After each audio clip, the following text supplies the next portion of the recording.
Let's hit it.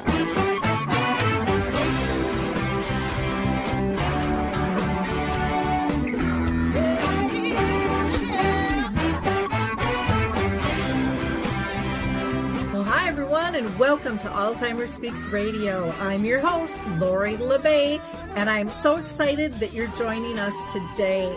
We are going to have a fascinating conversation, as usual, as we learn from people all around the world at all ages and stages of life. Stay tuned as we shift our dementia care from crisis to comfort. Here we go. What you think about, you will bring about.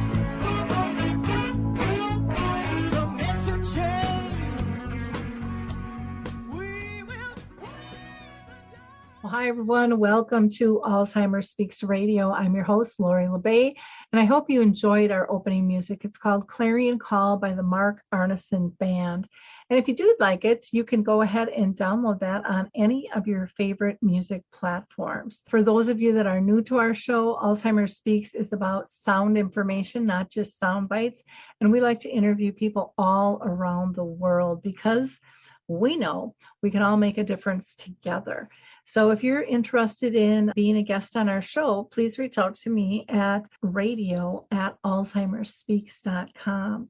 Now, before I introduce you to our guest today, I always like to give a few shout outs, and I have to start with Dementia Map. Dementia Map is a global resource directory that we just launched. It has lots of great resources and many more to come.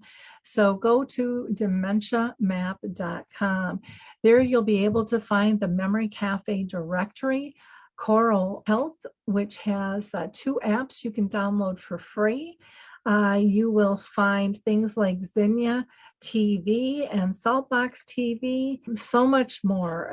There's just lots and lots of great information. We have about 150 categories that you can choose from. And there you will also find the My Improvement Network, who we're going to be talking with today, and their program called RITA. Now, in addition, I want to shout out to Artist Senior Living.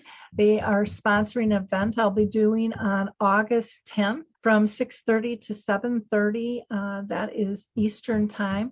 And the topic is conscious, compassionate care for the care partner. I also want to give a shout out to Brookdale, North Oaks here in Minnesota. We do a caregiver support group on the last Wednesday of each month, from 10 to 11 Central, and then also to Arthur Senior Living, where we do a memory cafe, which is for people with dementia and their care partner, that we do virtually, and that is from 1 to 3 Central Time on the 2nd and 4th Wednesday of each month. Coming up in November on the 2nd, Dementia Research Charity Brace is having a conference called Together for Dementia, and you can register for that. You can find information about all of these on alzheimerspeaks.com. Last, I'm going to give a shout out to the Brain Donor Project. They need brains, guys. They need healthy brains as well as those that are experiencing some neurological issues. So check out the braindonorproject.org. We're going to hear from the Footbar Walker, and then we'll be right back. Introducing the life-changing Footbar Walker. I'm Peggy from Danville, Kentucky, and I'm 91 years old. The Footbar Walker revolutionized my care of George. It absolutely benefits the patient and the caregiver both, and that's the beauty of it. It's so easy to use. It folds up just like a dream. I got it in and out of the car without any effort at all. The saving that I made from having to put him in a nursing home came to about $192,000. Does someone you love use a walker? Do they struggle to get up from a seated position? Are you a caregiver dealing with physical pain and stress as you help your patient? The Footbar Walker was designed to assist not only the patient, but also the caregiver. Patients have more control standing up, and no lifting from the caregiver is required. See how it works at thefootbarwalker.com. That's thefootbarwalker.com. Peggy, would you recommend the Footbar Walker? Do I ever? I would not be in the health that I'm in today at this age had it not been for the Footbar Walker. Well, let me go ahead and introduce our guest today. We have Mike Hamilton, who has been working with the UK's National Health Service in technology and supplier capacity for over 16 years. And for the majority of those years, he has been working with finance and operations departments supporting the costing and commissioning of services, business intelligence, and waitlist management, and capacity and demand planning. All of these services directly affect patient care. And Mike's passion is to not only improve patient care via the improvements in services and financial performance, but also by supporting frontline staff to deliver a higher quality of person-centered care by using alternative therapeutic and patient experience interventions alongside traditional clinical interventions. Having successfully led his last company to a successful acquisition, Mike set up a business consulting firm, and it was in this role that he was introduced to the CEO of My Improvement Network, where it was clear to see that his passion was going to be something he could help deliver at scale. So Mike joined that team in April of 2020. Well, Mike, I am so thrilled to have you with us today. I can't wait to learn about what all you're doing. But before I kind of go down that line of questioning, I always like to ask every one of my guests if they've been personally touched by dementia or in their own family or circle of friends. Well, absolutely. Indirectly is the answer to that. My mum doesn't have dementia. She was sectioned 10 years ago, and it's still undiagnosed. It's a functional mental health issue, so it's up there with complex conditions like dementia.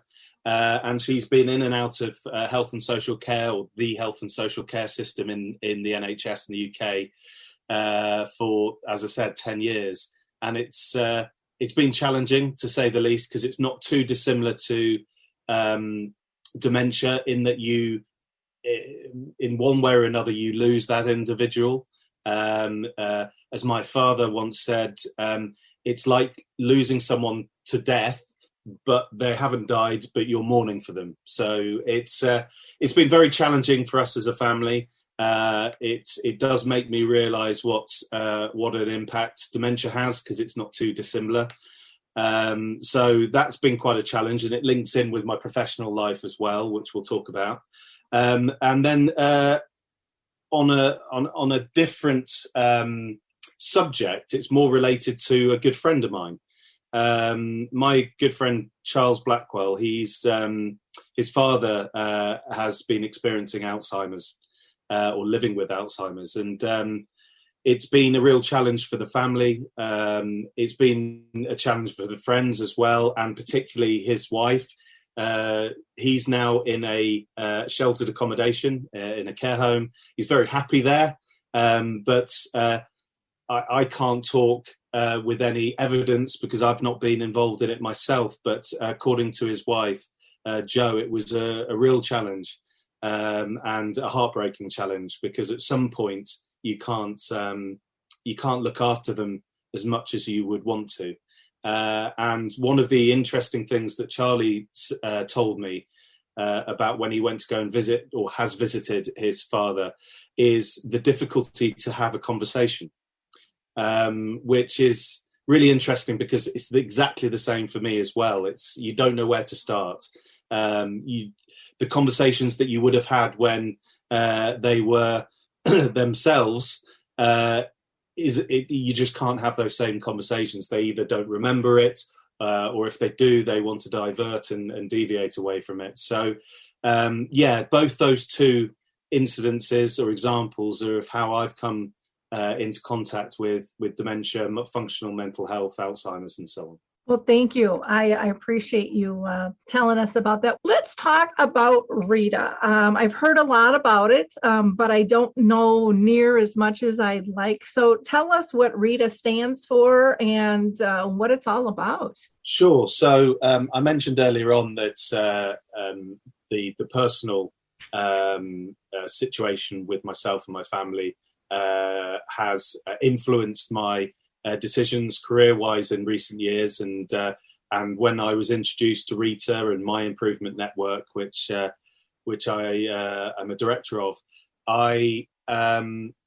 it resonated with me significantly for two reasons. One was more to do with my previous professional life, and the other was the very personal agenda with my mum. And I remember when I first saw RITA, I was quite blown away with the concept of what it is. So for many people, they always ask, who is RITA? What is RITA? And RITA stands for Reminiscence Interactive Therapy Activities, hence the name, the acronym RITA. And it's a digital touchscreen solution that's primary purpose is to support the elderly, people experiencing memory impairments, functional mental health issues, acute brain injuries. And it's really there as a platform, a portal to provide appropriate distraction, appropriate therapeutic activities in what can be quite a stressful environment, both at home and obviously in the professional setting, whether it's acute hospitals or care homes, sheltered accommodation, and so on. It's quite unique in that it contains all of the content out of the box, so everything is preloaded. So to give you a few examples of the type of content you would expect in there, you've got reminiscence images, thousands of reminiscence images in different categories. You've got TV clips, you've got movies, you've got games. There's a significant amount of content in there. And I don't know whether it's the same in the US, but in our healthcare facilities and institutions, networking and connectivity to the internet, Wi-Fi, is notoriously bad. So before my time, in fairness, the company wanted to ensure that whatever was on offer wasn't going to be impacted by not being able to connect to the web. So everything is contained on a large 24-inch monitor that comes on a trolley and could be wheeled around acute wards in hospitals, elderly care wards, dementia wards, and also care homes, and also hospices. And it will not be affected by any outages with Wi-Fi. So you can imagine if you're an occupational therapist or a clinician, a nurse, and you're having a one-to-one with quite complex individual who may have been distressed and agitated, the last thing that you want is to get that buffering wheel of death, as I term it. You know, when we've all been there when we're watching something on YouTube or we're watching TV on the internet and we have that buffering wheel. It could not be more frustrating for the individuals that you're having the one-to-one with and the staff as well. So that's why we decided that everything would be contained on these devices. They're Android devices and portable. So I mentioned the 24-inch monitor, which comes on a trolley. We also have a 10-inch tablet, which gets termed Baby RITA. So that's the device that tends to be used for one-to-ones. But one of the most unique features of the technology, in my viewpoint, is its person-centered care approach. So every device has up to 400 individual profiles that can be set up on the device. And what that means is that you can start to store and capture very magic moments, content, whether it's images, TV shows that they used to watch, films, whatever it may be. You can capture that as a favorite for the individual against their profile. As well as that, you can store life story work. So when people, we've got a big thing happening over here with life stories, producing life stories for individuals, which is extremely therapeutic for the service users, extremely useful for staff and family members to be involved in that. So everything can be saved to the profile as well. But the beauty of having that kind of capability, certainly in a professional environment, is it'll be the same in the US, that health and social care is very much based on shift-based patterns. So what you're going to see in many instances is someone potentially doing a lovely one-to-one or having a lovely one-to-one with an individual where they've captured maybe a music track that they used to dance with a partner to in the 40s or 50s, for argument's sake. They can save that to the profile, but most importantly, you're able to store a note to explain why it resonated. And that's extremely powerful for the individual, the care professional to use that content again. But it's even more powerful for continuity of care. So when you've got other staff members coming on other shifts, or you have agency workers come in, they can use that content and learn more about the individual prior to having that one-to-one or during a one-to-one. And anyone that's dealt with someone or been involved with someone that is experiencing dementia or has a functional mental health illness, they will be very aware that they're a big fan of familiarity and consistency. And when they're presented with the opposite of that, unfamiliar environments, unfamiliar people, stressful situations, they get agitated extremely quickly and get distressed very quickly. So having something like RITA to be able to come to have available to you as an alternative intervention is a very, very powerful offering, really. And that I think is probably the most unique feature of RITA. Well, I love that. I have a question. So with images, so if I took a photo, I can just upload that. We don't have to just use the photos that are automatically in RITA. Everybody can add different ones. Okay. And then I love the life story aspect of that. I think that is really, really important. And then, when staff add something and add a note, does it all pop up for the next shift so that they know something new was added, or does that just get too cumbersome? Because I think in some ways that would be kind of a nice feature, but maybe it would just be too much too. But I know that those things can kind of, when you have a precious moment with somebody, a lot of times I know here in the US that doesn't get passed on because everybody's focusing on what didn't happen so good. Yeah, absolutely. It's actually a nice idea and worth considering. It's not something we have at the moment. Ultimately, the facilities that we have RITA in at the moment are dealing with quite a significant amount of either residents of care homes or hospital patients. And as a consequence, they'll be shifting between patients and residents quite frequently. What we are recommending to handle that kind of situation is to suggest to facilities and management of facilities that they add a standard operating procedure to the way they deliver their service, which would involve RITA. So to give you a very good example, and it's a personal one, it's an example of my mum, or with my mum. So I went to visit my mum a couple of years ago, and I was sat there with her, and she was relatively calm in that situation, thankfully. And whilst I was with her, an agency nurse came in to give her a medication. Now, they must have been low on staff that particular day, so they had an agency worker come in, and she was lovely. Do not get me wrong. I'm not criticising her in any shape or form. She was a lovely lady. She meant well, but she was like a bull in a china shop. And what I mean by that, she came in and she went, "Hi, Elizabeth, how you doing? I've come to give you medication," and so on. My mum didn't know her from Adam. She didn't know her. And of course, that sparked a reaction. And that reaction ended up being quite, not ferocious, that's an overstatement, but she wasn't happy, let's put it that way. So she was telling this lady to go away in a number of different ways. And she was getting quite agitated physically as well. And she has a stoma, and when she gets really physical, it can lead to all kinds of other complications. So thankfully I was there to calm the situation down. But one thing I learned from that is how useful something like that, something like RITA, should I say, would be useful in that situation if I weren't to be there.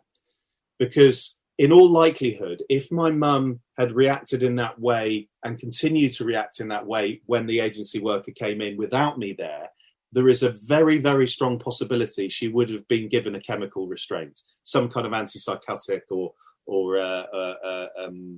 relaxant drug or whatever it may be, which is a big no-no in my book. Always, it's the first port of call you go to when you're experiencing an issue, if you don't have any other interventions to use. The beauty of RITA is it's an alternative intervention. And we are witnessing across all of the settings that we work with a noticeable reduction in the use of antipsychotic medication and sleeping medication. So if you look at my mum's situation there, if I wasn't there, they could have had a standard operating procedure where all staff, when they're doing the medications rounds, have a baby RITA with them at all times, where they can access the profile of the individual, preferably before they go in to visit them, before they go in to see them, so they know a bit about that individual more than they would have done without it. But worst case scenario, they have it on them at the point of an escalation in behaviour.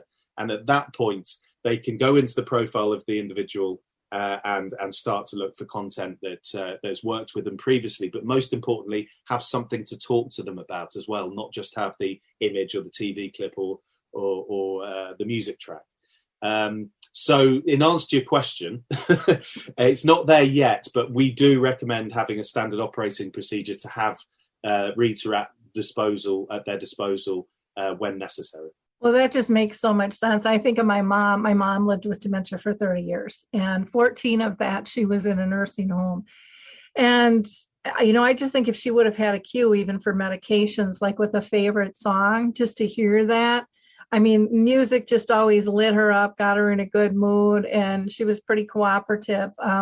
And like you said, the woman, the staff person, was very nice, but it was just that whole unknown factor, what's going on in a different environment. So I can see where RITA would be extremely, extremely helpful. And when you're trying to reduce those reactions and keep people calm and have a creative, joyful environment for them, it just makes sense. Now, I want to ask you, are you just in the UK, or can people in the US purchase this as well? Well, it's interesting you say that, because at the moment we are having conversations with some parties in the US to bring a US version to the States. The version we have at the moment is perfectly set up to be able to be replicated in the US. The biggest thing for us is obviously making sure that the content is appropriate to the US market. So obviously our TV clips, which have Morecambe and Wise and Dad's Army, if anyone's seen that on BBC, the BBC over in the US before, we've got loads of those, but those won't quite hit the mark with the US market. So we need to be talking to our media vendors, our media partners to create some content that's going to be appropriate for the US market. But the whole concept of RITA will fit incredibly well to the US market. And as I said earlier on, it fits every single setting you could imagine. So in someone's home, for people who are caring for the family at home, to acute hospitals, mental health hospitals, community hospitals, hospices, day centres. RITA's even used in 2 libraries in East Yorkshire over here in the UK. Their local authority, their local government had bought RITA to enable carers in the community to be able to drop into the library and use RITA with their family members or the person that they're caring for, which is a really nice touch. So it really can be provided in a number of different settings, and very well. I even think, and this might be a stretch in some people's eyes, but even like with the police, when they find a missing person or they get called to a situation and people don't really know what they're dealing with, to be able to have a tool like that to calm them down while they're figuring out, what all is going on. I think it's endless in terms of how a tool like this could be used, and family, commercially, the whole 9 yards. So kudos to that. How did you get involved with RITA and the My Improvement Network? And what exactly is the My Improvement Network? We should probably start there. So My Improvement Network was founded, should I say, by a colleague of mine. and it was founded off the base off the back of a family personal experience. So his father had visited a good friend of his. I think he may have even been an uncle, actually, in a care home. And incidentally, that care home is owned by the same company that my mum's care home is owned by. When he went to go and visit this gentleman, he was quite frankly shocked. And he was shocked by the lack of engagement, activities, stimulation that he could see in the care home. He actually found his friend huddled up in a corner, and he was obviously dosed up on medications. He wasn't quite himself, and he wasn't quite himself anyway because he had dementia, but it was quite obvious that he was dosed up on medication. And it quite frankly shocked him. He went back to see his son and said, "This is ridiculous. There must be another way of handling this. There must be a better way." And my colleague had been a successful businessman in his own right previously, been quite successful financially. And he said, "Well, I'm going to find a better way. I'm going to come up with something. I'm going to work with my team." And he already had a developer working with him on something else. And they spent the next 3 or 4 years doing research, working with universities, working with clinicians to come up with something that would meet the needs of the market and deliver what was missing. And that's where RITA was born. And it wasn't actually called RITA in those days. It was called My Life Software was the first name. Then it was called DRTS, Digital Reminiscence Therapy System. And it was actually termed RITA by one of our long-standing customers, a hospital in the northeast of England, that wanted to give the digital technology, a persona.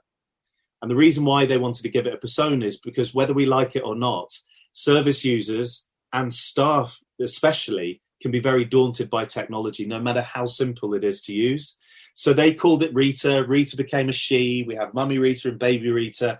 And RITA's become a part of the furniture in many organisations. She's a member of the team that they can call upon to offer them support in what can be an extremely challenging and stressful environment. So my improvement was started then. We also have a couple of sister companies, and one of them is called My Quality of Life, that delivers support for people living with learning difficulties, from children to adults. We've just launched a new assistive living monitoring solution that's literally just being rolled out into a few organisations as we speak, which basically is the ability to monitor people who need to be monitored, but not invasively. So rather than using CCTV cameras and microphones, we use quite innovative technologies such as heat signature technology to monitor where people are in a room, audio waves to hear when people are shouting, wearables, and all of this can be done remotely on a cloud or in a sheltered accommodation where management reside in another room where they can see things on a screen, but again, not invasively through CCTV and so on. So that's quite exciting. And then another part of the business that we have as well is called response time. And that is something we're piloting at the moment. It's again, using the same type of technology. It's falls prevention technology. So the whole concept behind it is to monitor beds that are high risk of people falling. So those that are prone to wandering with purpose and so on, and dementia patients and residents are within that category. And what it does is it alerts the nursing staff or the management when a patient or a resident is attempting to get out of the bed, so they can get to them before they do fall. Because at the moment, there's a lot of pressure sensor mats and all kinds of things which alert you to a patient already on the floor, which, to be frank, is a little too late in our opinion. So that's kind of the overarching business, and it's all stemmed from a personal situation and someone wanting to fix a problem that needed fixing, which is quite inspirational, really. It really is. so much packed in there. I have so much to say. I love the RITA persona because it's simple to say, it's not scary, and really it sounds like RITA's just part of the family. And to me, that makes a huge, huge difference. So I think, everything that you did there in terms of the name change made a lot of sense. And I guess more comfortable and less angst in terms of working with it, or feeling like it's task oriented. It really is a friend at hand, which is pretty cool. Your other programs, MyQual, with the learning deficits, I think is great. I think it's really interesting what you're doing with the assisted living in terms of being able to monitor, but not invasively. We have some of that here in the States, but a lot of it is kind of piecemeal in terms of, well, we can try this and we can try that. So it's kind of neat, you're pulling things together there. And then with the response time, I think is critical, because we all know a fall, sometimes there's no going back, and that can change someone's health status so quickly. And I think that is really misunderstood by a lot of families, how significant and important keeping them safe is, and avoiding those falls on so many different levels. So kudos to your company. It's really, really neat what you're doing. I want to dive a little bit deeper in terms of what are some of your thoughts about the needs in terms of modern healthcare and how we need to change to get best outcomes for patients. And, it sounds like you're doing a lot with that. And I love that it was attached to a personal story. And I think this is kind of common too, that when you have a personal story, your mind easily expands to see other people's needs, not just yours. And is that kind of what happened with the company and starting out? Was you just, once you identify this need and you see that you fix that, the view just keeps widening? It's quite obvious at the moment that when we're doing great work and we're helping lots of people, both professionals, healthcare professionals, and individual service users and people at home and so on, what comes out of that is you gain the trust of these people. And once you gain the trust of those people, they come to you with other challenges. Mm-hmm. And, those products that I've just referred to have come out of conversations. The owner of the business went to go and visit, I think it was the Deputy Director of Nursing at Imperial College Healthcare a number of years ago. And she was very honest with him, particularly around falls, and said, look, ultimately we're not, in many cases, we're helping people and we're making them better. But in many cases, we're not. We're doing quite the opposite. And falls are killing people. And it's affecting us operationally, it's affecting us mentally, it's affecting us financially. And that's obviously the secondary to the impact on the individuals themselves, the service users and their families. And she said, there's got to be a better way. There must be something we can do. And again, similar situation, he just went, leave it with me. I'm going to see what I can do. And he's got one of those, he's very entrepreneurial. Very, very passionate about wanting to help people, and he's one of those, I will make it happen, and that's exactly what he keeps doing. And I can see that happening in the future. We're seeing a huge influx of business from care homes at the moment, support funded by local authorities, so local government, and clinical commissioning groups, they're called, over here in the UK, and they commission and pay for services, not only from a person's perspective, so how it's going to affect the individual, but they're seeing the outcomes of using this technology on the wider system, the wider operational capacity and demand and finances and quality and safety and so on and so forth. So now we're having we're gaining those relationships at that level. And in Wales, we're talking to Public Health Wales and Social Care Wales at the very highest level. So I can see there's going to be a lot more potential work that we're going to do in the future in a similar vein. So it's quite exciting to be part of the team. Oh, definitely. I love change. I love innovation. And I love to work with people who believe, we can do better with all of this. So that is really neat. Have you seen an uptick in terms of people embracing your service because of COVID? And, I know over here we're short-staffed and they're looking at new ways to engage. Absolutely. I don't know whether you have the same in the States. Well, obviously for us, the NHS and health and social care are the public sector. And in many cases, the first thing that they can grab hold of as a reason not to do something, they'll grab hold of. So COVID was that, we can't do it because of COVID.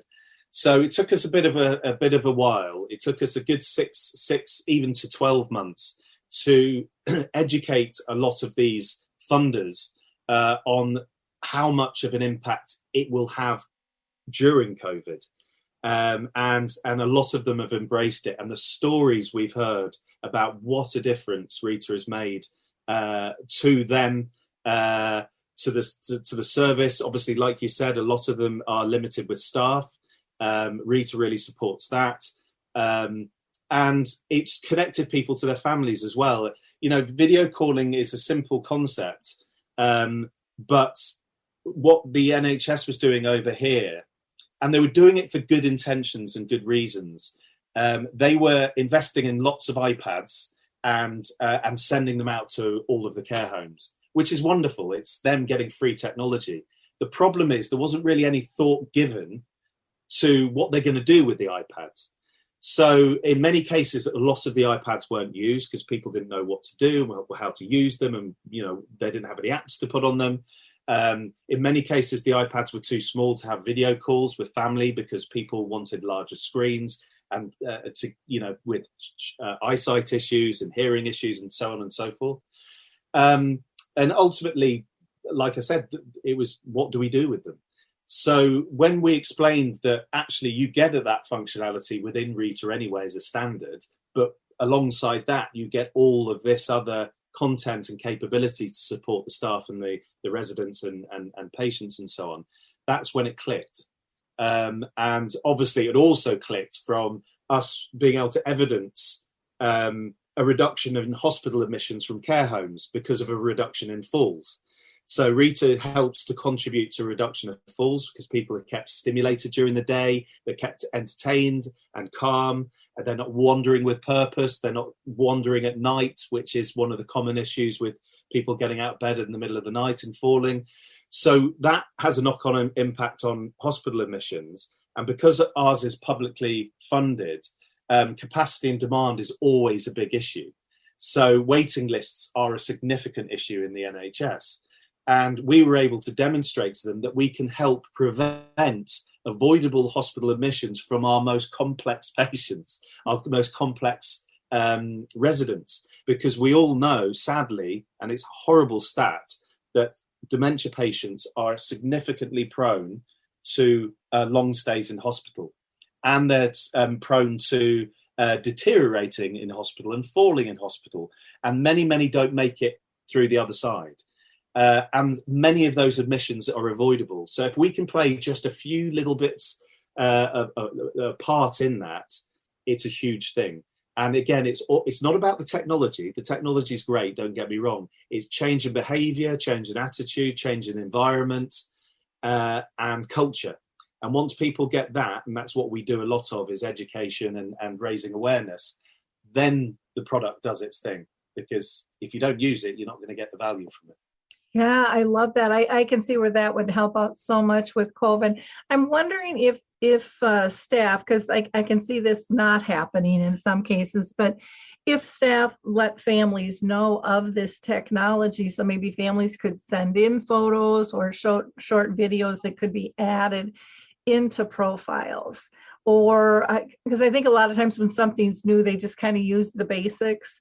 And I don't know if they're short-staffed over there, but they are very short-staffed over here in the U.S. And so no added things, typically there's kind of a limit to what people can do, but yet I see them as such a great value for reducing some of those unwanted reactions, that are happening that, that mess up everybody's day. So if we can keep everybody in their comfort zone everybody has a better day, things go smoother, and more gets done. And that's the feedback we receive all the time.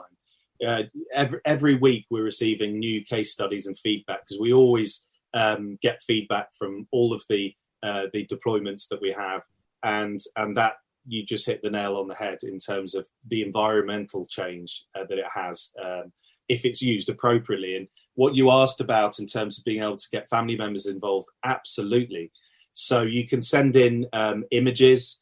You can send in, there's a photo board, a digital photo board. So if you've ever been in a care home, you'll see that they normally have photo boards of family members and, important things to the individual. We have a digital version of that in RITA. So you can put, I think, up to 12 different pictures in, but within each picture, you can click on it and you can get family members to record a message for them. So if there's a picture of their son can leave a recorded message for them. You can also add video to it as well. And that's the same in the life story work as well. So family members can send information in, and that can support life story work and also just their general day-to-day support.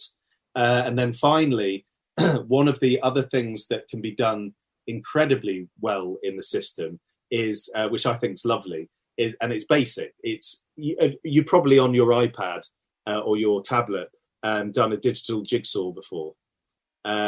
So we have that in RITA, and it's defaulted to all of the reminiscence images. So I think the first one is Audrey Hepburn, and you do a jigsaw using her image. But you can get family members to send in their images as well. You can take images on the devices themselves of named nurses and their MDT teams and so on, and they can then build the jigsaw or do the jigsaw using those personal images. So it's all around personalization and making it important and resonate with the individual, not just generically. So a question for you. I don't know if this does this, but I think it would be cool if it did. Is it possible for family to load like photos or video to have a private portal just for that, just to reduce staff's time in terms of gathering that stuff and inputting it? So there's two parts to this. So for RITA, the standalone solution, we have integrated Teams, Microsoft Teams into it. So in theory, you can start to transfer lots of different images and messages and so on in Teams via the device. So that's a kind of workaround way of being able to deliver that in our standalone RITAs. However, what we're working on at the moment is an online version of RITA, which will be slightly slimmed down because obviously we've got media licensing restrictions on what we can do online. But there will be a lot of content within RITA and some new content within RITA, which also includes the ability for family members to you can have an account for each resident or patient, and the family members can log in, leave video messages, leave documents, leave photos, and so on, which can be accessed by the individual themselves if they are independent enough to do that, but also by the staff being able to build life stories for them. Oh, cool. That's neat. I'm wondering if you have some like video clips that you could show us, because I know some people are just listening to this, others are watching the video itself, but some of us, it's just easier to understand when we see it. Is that something that you could share with us? Yeah, absolutely. So I've got 3 videos actually that I'll show you. The third one, I won't show you all of it because it's about 5 minutes long, but it links back to our conversation about life story work. Okay. We've got a lovely, one of our customers, in fact, a chap called Rob Grady, who works for Birmingham and Solihull Mental Health Trust in the Midlands here. And he's an OT, he's in the OT department, the occupational therapy department. And he's a master at life story work. What he doesn't know about life stories, God. So he very kindly gave us, delivered 2 free introduction to life story workshops for our customers. And when I was preparing for all of that, he shared with me some video that he did with a lovely chap called Joe, who had advanced stages, who was in advanced stages of dementia. He's sadly no longer with us, but Rob very kindly did a life story book for him and printed it out. And the video that I'll show you a portion of is Joe reading his life story for the first time. anyone that doesn't cry during that will be reprimanded.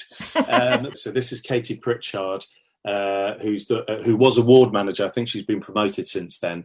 Ward manager at Imperial College Healthcare. Hello, my name's Katie Pritchard and I'm the ward manager of Albert Ward at St Mary's Hospital.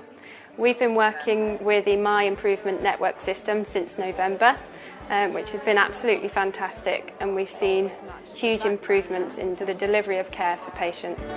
It has an array of games. There's music, videos, BBC clips, My Life Story collage, and a variety of activities to keep patients stimulated during the day so that actually they are sleeping during the night.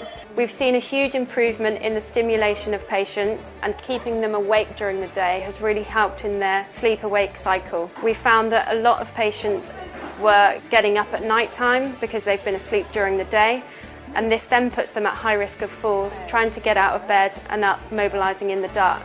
We've actually reduced our falls by 50% in the last year, which is an incredible achievement. We've managed to improve the quality of the ward, and we've taken it from a white standard to a gold standard with our ward accreditation programme in the Trust, which is an absolutely fantastic achievement for the patients and the staff. Funny story about that video. So the lady that you saw in the bed there, the patient, my colleague was there at the time with the filming, and apparently she took a call in between takes, and she said, "Sorry, I just need to get this. This is my friend Michael," and they didn't think too much of it. It ended up being Michael Caine.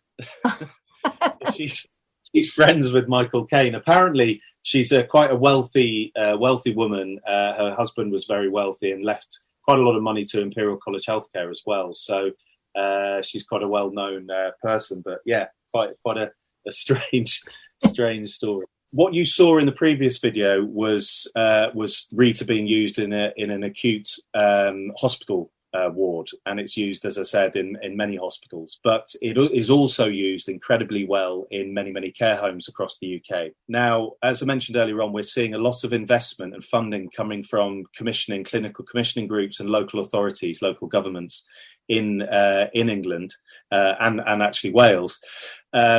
Now, Ruth went to go and visit her local acute hospital. She's the clinical quality lead nurse at North Tyneside CCG. And her local acute hospital, actually, incidentally, is Northumbria Healthcare, and they're the ones that termed RITA. So we've got to thank them for the name change.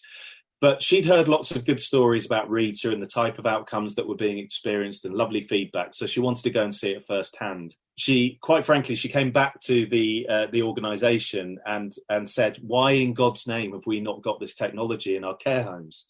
Because if they're experiencing these outcomes and this feedback, we can achieve the same in our care home community, which therefore will have a knock-on impact on secondary care as well."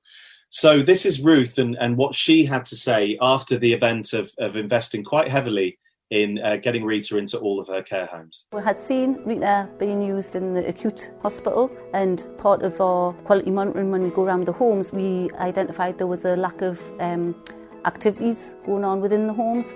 So we thought it was an ideal opportunity. We had some funding that was available for investment. So we decided that we would invest in buying a RITA system for each of our care homes. All of our homes have been using RITA really well. We've had great success. There's been some homes have identified reductions in falls. Some have been doing a little bit more meaningful activities with the residents. Families have been involved, so that the activities that's been going on within the homes now are more personal centred and a more meaningful activity that the residents are receiving. I would recommend RITA to other CCGs and local authorities as part of their strategic vision for reducing hospital admissions, for reducing one-to-one and for reducing falls, because I think at a strategic level we can help reduce some of these within the care homes.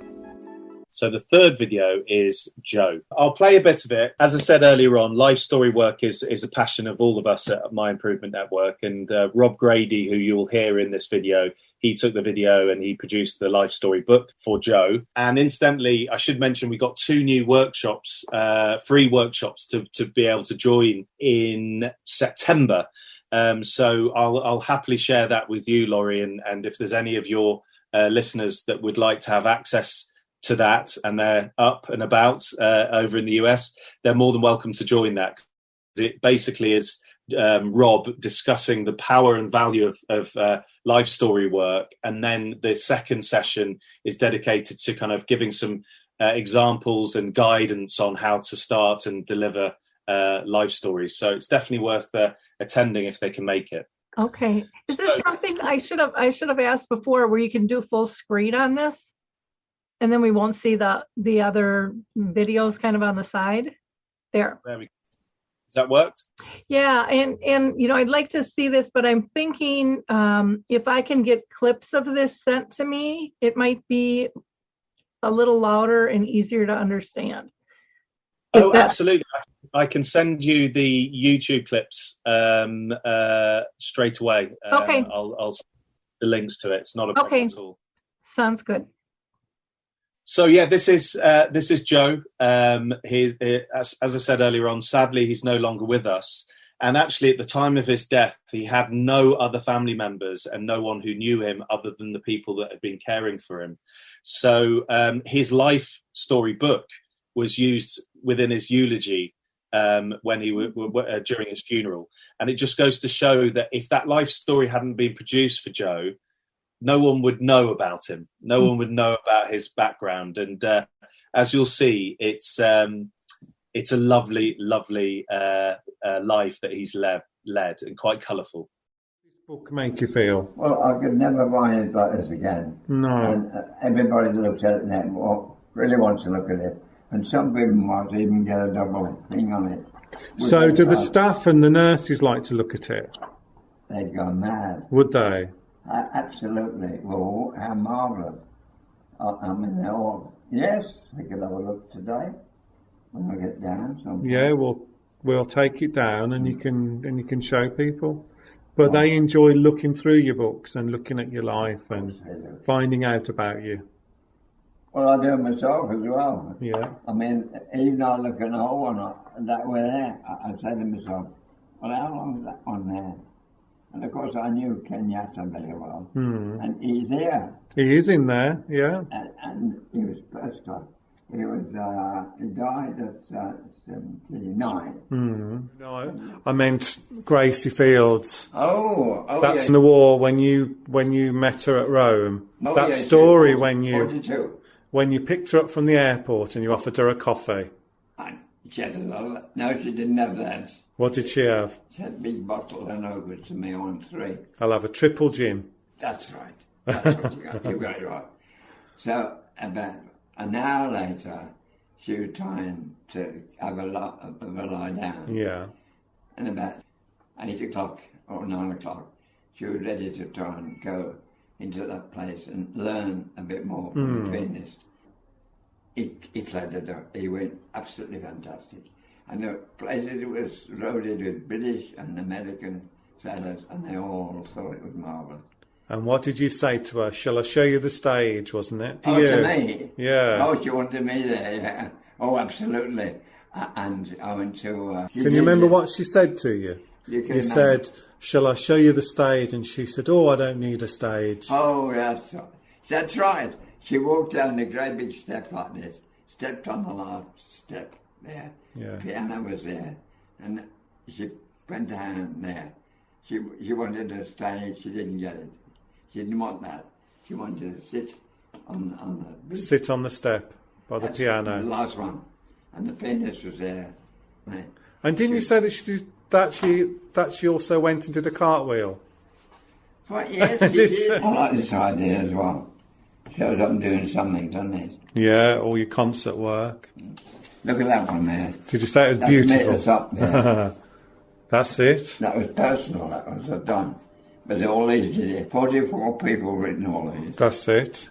And very well done, you know. I like that. Oh, yeah, well done. I can't believe how good it is, you know. Oh, now. No, what I'm doing in there, I'm laughing about it. I've got funny teeth, I think. Where's this from? You're laughing somewhere.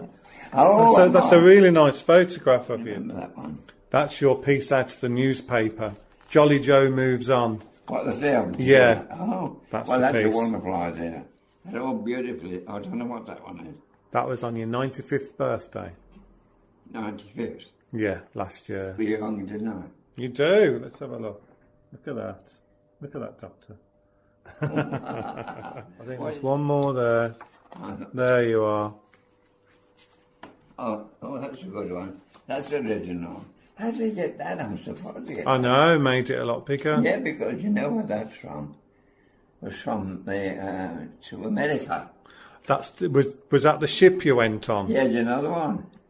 It says there, Carania. Yeah, I remember that they did on that one. I can't remember where they are, those kids here. Am I on there now? I don't think I am. I doubt it. Yeah, there. Oh, there you are. According to Rob, Joe was very, very distant and would socially exclude himself all the time. He would never open up. He hardly ever spoke to anyone. He got quite agitated quickly. And as soon as Rob started to talk to him about his past and learn more about it and show some interest, he just came out of his shell. He just, he wanted to share his life with everyone. So that's the power of Life Story. It's the therapeutic part. Everyone loves reminiscing, and especially about themselves. When they think about their past, it gives you a nice feeling. So for those of you that want to look directly at the YouTube links, we have those on the show page and also on the blog embedded there. And I highly recommend that you take a peek at those and share those with others as well. What would you like your legacy to be? So in terms of legacy, I think from focusing very much on what we're talking about here is I would like what we do as a business and what RITA delivers to create a bit of a shift in the way care is delivered to patients and residents in communities, facilities, care homes and so on. And to see that there are alternative interventions, alternative ways of being able to deliver successful care. And the reality is, it is about changing cultures. It's about changing environments, and really thinking outside the box, because ultimately, mental health plays a significant part in our lives, either negatively or positively. And for many people who are experiencing mental health issues, whether it's functional mental health, dementia, acute brain injuries and so on, they all are impacted by mental health issues. We all are at the end of the day. Now, one of the things that I would like to be able to change is for instance, in the NHS here, I would like guidance, national guidance, to be changed to ensure that therapeutic activities, quality of life and well-being and mindfulness and so on is brought in as a standard into nursing care and clinical care. Because ultimately, no matter how great your clinical care is, no matter how great your operations are, if someone is experiencing stress and anxiety and their mental state is not good, they're going to take longer to recover or not recover at all. So if you take care of the clinical side and you take care of the mental health side, ultimately together, it's going to lead to much better outcomes across the board. And that's not just in elderly care. It's not just in dementia care or mental health. This is in acute care and everywhere. If you want people to be out of hospital, happier and happier with your organisation as a service and safe, you need to treat their mental health just as importantly as the clinical interventions that you're going to be giving them. So my hope is, legacy-wise, that what we're able to evidence and prove and showcase and educate people on through RITA will go on to support a change in guidance nationally here and hopefully elsewhere in the world, because it has to be addressed, and it has to be addressed fairly quickly because the populations are getting bigger, mental health is getting worse. It's got to be taken care of. And if we can play one little part in changing that, the status quo, then we've done a good job. Yeah, well, and introducing it into the school system, I think of the Olympics, we've had some mental health issues there, and people shouldn't be embarrassed about that. This is a condition that everybody struggles with, if they want to admit it or not, at different levels. We're just not all peachy keen and in good moods all the time. And so, it's kind of like dementia. I look at where we first have to get people to talk about it, and to recognize that this is, as they say with dementia isn't normal, but it is a normal part of life. Once it enters your world, you've got to adjust to it.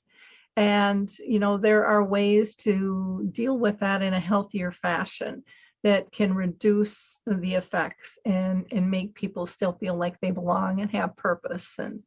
And so I think that would be a wonderful, wonderful legacy for My Improvement Network to have on people. And I think it already is in a lot of ways. So thank you for the work that you're doing. For people listening, you can go to their website, which is myimprovementnetwork.com. And you can email Mike at mike.hamilton@myimprovementnetwork.com. They're also on Facebook, so just put in My Improvement Network and they'll pop up. On Twitter, you can find them at RITA System. My Improvement Network, search that on LinkedIn too. And I would love to see this come to the U.S. and for more people to know about this. I think this is a fabulous products that you guys have developed. So kudos to all of you. And I want to thank you also for being a member of Dementia Map too. I think, the more we can share what everybody is doing, the faster, we're going to come to some better solutions in terms of working together. So we're not all trying to reinvent the wheel all the time. Anything I didn't ask you that you think people need to know about? Something that I wanted to add, it's linked to when you were talking about where RITA could be used.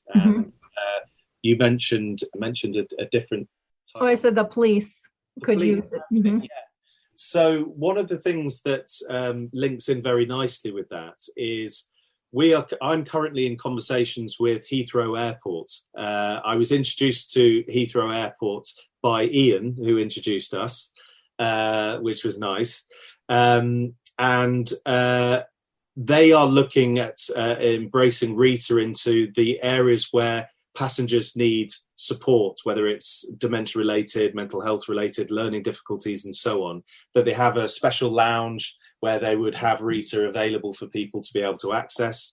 I'm hoping to speak to some airlines in the not too distant future for individuals that may need it when they're traveling, when things can get quite stressful for them. But you talked about police. We also, or I'm having conversations with a number of organisations in Wales. I mentioned that it's used in Wales, all over the country in Wales. We have it being used in many care homes in the community, and we have it being used in the health boards, which are the multiple hospitals, acute, mental health and so on. So I've been having conversations also with Welsh Ambulance Service. So what we're looking to consider, or I'm promoting, is to do a pilot where we can have RITA accessible, which it already is in the care homes. So that's familiar to them. It's something that they see as a nice thing. RITA is someone they know or something they know. I want to see it in the ambulance services. So when they're being, if it's patient transport or blue light, they will have access to a baby RITA there. So it's something they know, it's something familiar. And it will be then available in the A&E department, where we know it already works incredibly well, and then on into other settings, whether it's the acute geriatric ward or whatever. So the whole idea, the whole concept behind this is to provide digital continuity of care through the pathway to and from hospital, ultimately to keep them stimulated, calm, happy, as happy as they can be going to hospital and back again. So ultimately they're there for the shortest amount of time and back to where they came from, rather than what happens in the UK frequently is, we call it delayed transfers of care. So when someone goes into hospital, they get materially worse, especially mentally. And when they are due to be discharged, they're told that they need 1-to-1, 2-to-1, 3-to-1, whatever it may be. So then their care home go, well, we can't deliver that. So they end up going, well, where are we going to put these people? And in some cases, and it happened to my own mum, that they have to be put out of area. So rather than being in their local region, they have to go out of area because that's the only place that can commission their services. So it's all about working collaboratively together, integrated. And, the next time we talk, hopefully I'll be able to showcase what the result is of that. But it can only be a good thing. Oh, that's neat. The Purple Angel MP3 is in a lot of the ambulance, and I mean they've had great success just with giving people a little iPad and earbuds with this, and this gives them even more choice with that. So I wish you all the best. I think this is really exciting. I think there's no limit to where this can be, and even when you're talking to the airlines and things, this would be something that would be great just on the little TV sets for everybody, to be, because there's a lot of nervous people on the plane. And I mean, you're reading every day, how people are having difficult times, and there's scuttles and all kinds of stuff and mental health issues, on the plane. But I think of, kids, adults alike, that could be very, very helpful. And I know our group here in Minnesota is on the international group, working with the airports and things too. So that's exciting. I've kind of stepped back a little bit from that just because my schedule doesn't accommodate it anymore. But it's been really fun to watch and see how that is working. Or, it might even be kind of neat to see if even in the new car systems, who knows? Well, thank you again, Mike, for your time. I really, really appreciate it so much. And I wish you guys nothing but the best of luck. For those of you listening, don't keep this a secret. Share. That's how we make the world a better place. So thanks, everybody. Have a blessed day. Bye now.